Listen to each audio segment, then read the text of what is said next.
38 years ago a murder takes place in Singapore. After that the murderers made curry of that human flesh and fed it to the whole locality, a heart-wrenching story of a sensational murder. Today in the story of crime, there is a story of such a murder about which countless true and false stories have been heard and narrated. This is such a story of murder that it becomes difficult to believe after seeing and hearing that even today there are people who can treat a human being in such a way that even after hearing about it the soul is blown away. This is a story of a murder, but such a perfect murder, whose theory has been heard and narrated a lot but neither the police ever found its evidence nor any such eyewitness who saw the murder itself. This story of murder is from Singapore. This story came into existence about 38 years ago. There was a family in Singapore whose head was Ayakano Mariamuthu. In the year 1983, Ayakano was about 34 years old. Ayakano and his wife Nagarata Valley Ramaya and their 3 children lived happily in Singapore.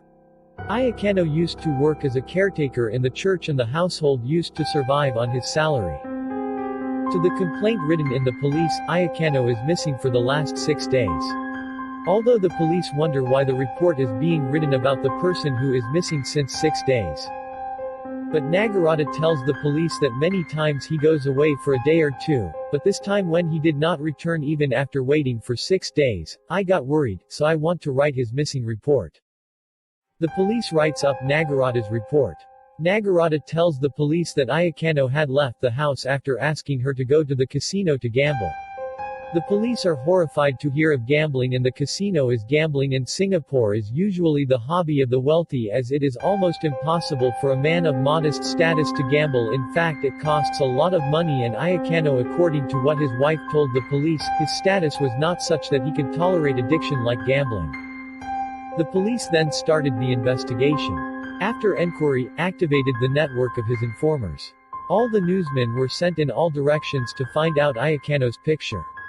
After some time, when there was no trace of Ayakano anywhere, the police put the matter in cold storage. The family was also poor, so it was not too harsh for the police to ignore the matter. After weeks and months, even years passed, still no clue of Ayakano was found. The matter started in 1983 until 1987 the police of Ayakano could not trace anything. On January 9, 1987, 4 years after the report was lodged, suddenly something happens that the police are horrified to hear. A message came on Detective Alamalai's pager. This message was from the detective's informer, who had expressed his desire to meet the detective in connection with the news. The detective calls his informant for a meeting. And then the detective laughs out loud at what the informer tells. Because no one could believe whatever his informer told him. On this the informer says with full claim that every word of what he is telling is true. But the detective was not ready to take his words down his throat under any circumstances. That informer told the detective that Ayakano was murdered in 1983. And this thing was clearly told to him by his source. And the murder was done by 3 people together. Till now everything was fine, which the detective had no objection to believe. But after listening to whatever he told, it became difficult for the detective to believe. In fact, according to the informer, after the murderers cut his dead body into pieces on the pretext that it should not be touched by anyone, and then collected all the bones of the body and threw them in different parts of the city. But Ayakano's meat was chopped into small pieces and mixed with vegetables and cooked human flesh. Means made curry of human flesh.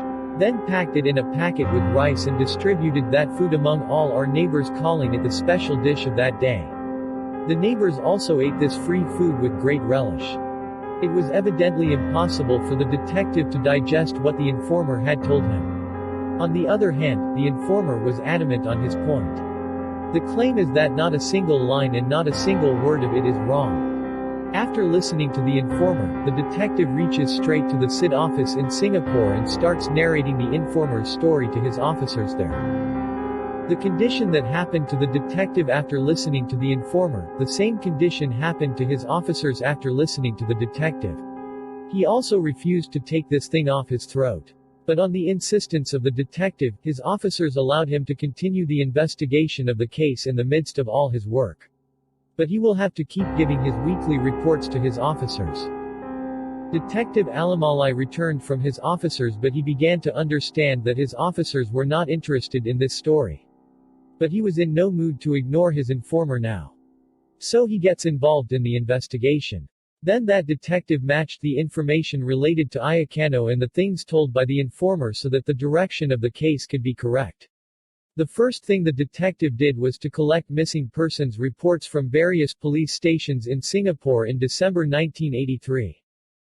When the detective does not get any success after digging the reports of many police stations for several days, then he reaches the Chani Marin Mountain Road police station.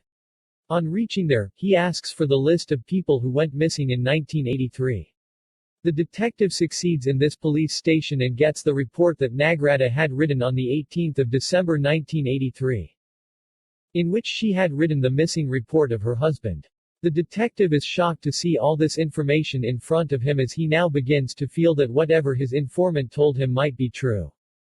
Now the detective once again reached his officers and gave them the report of the investigation so far and also told the whole success story. Then the SID officers give him the green signal for further investigation. By now the detective had become interested in the case. He increased the speed of his investigation to know the whole truth. During the next 2 to 3 months, the detective interrogated about 30 people related to the case, including Ayakano's wife Nagrata.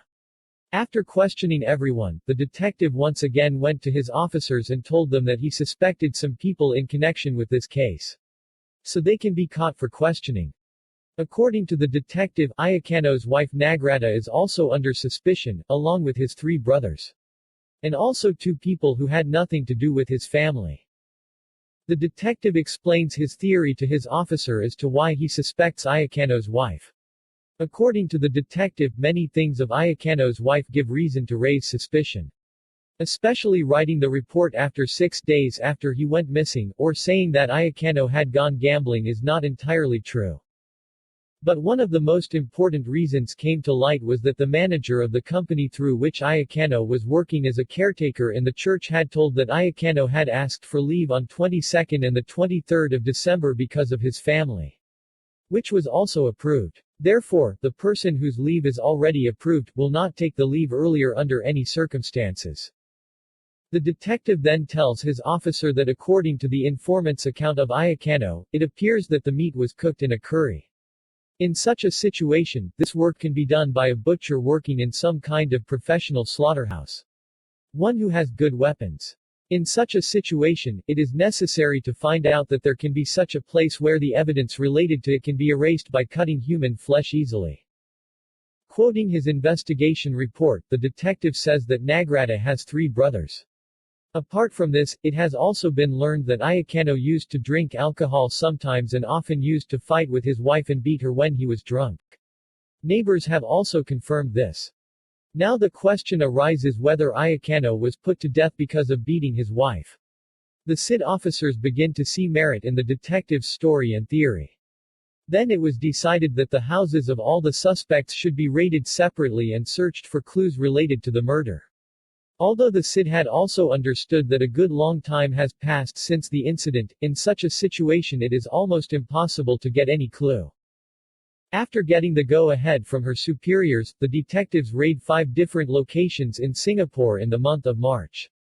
Ayakano's house, the house of the 3 brothers of Ayakano's wife and Nagrata's mother's house, and the location of a mutton shop opposite the church. After raiding these places, the SID team takes 8 people into custody. Nagarata, the wife of Ayakano, Nagarata's 3 brothers and their wives and Nagarata's mother. Then the detective interrogates all of them. The most surprising thing is that during interrogation, all 8 of the 8 keep themselves away from the matter and give the same answer that they did not know anything about Ayakano's disappearance. Then the SID realized that it had no reason to keep these people in its custody for long as all of them had simply absolved themselves of the crime.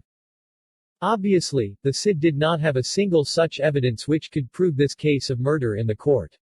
Despite this, the police kept on questioning. Only then the police get success again.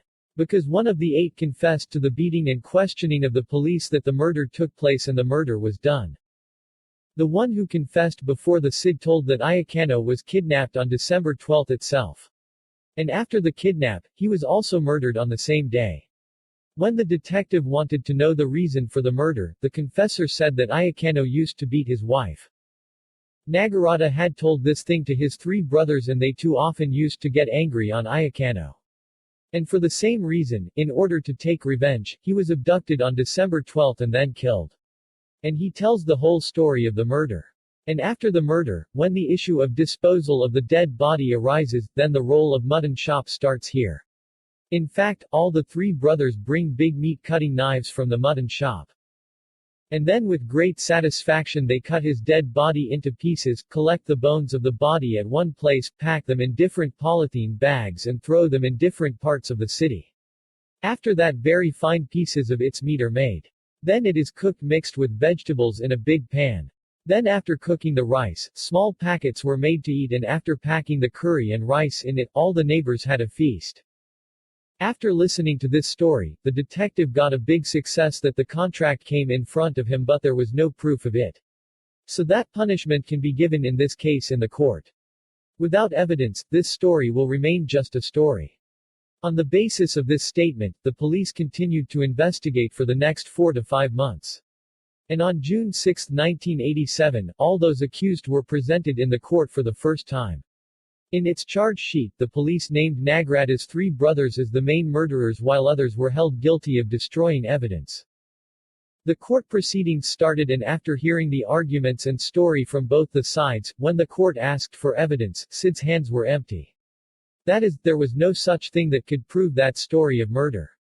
Therefore, due to lack of evidence, the court acquitted the 8.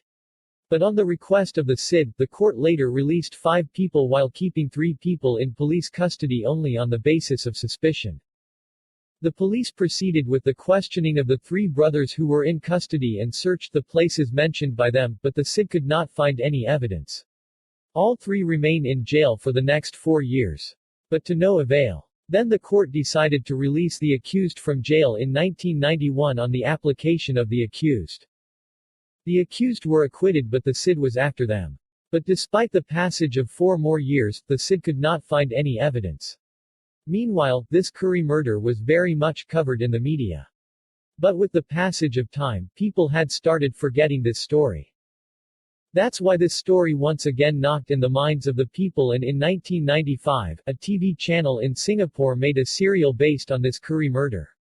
And in that the whole story which was the theory of the police was brought on the screen. The name of that serial was Dr. Justice. Coincidentally, when the 3 brothers saw that serial, they approached the court.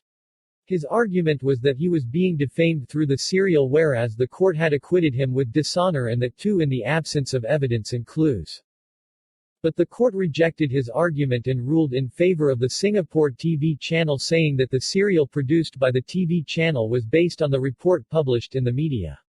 And since this story is being circulated with a disclaimer of a fictional story, there is no question of taking any action against them. Now this story has been 38 years.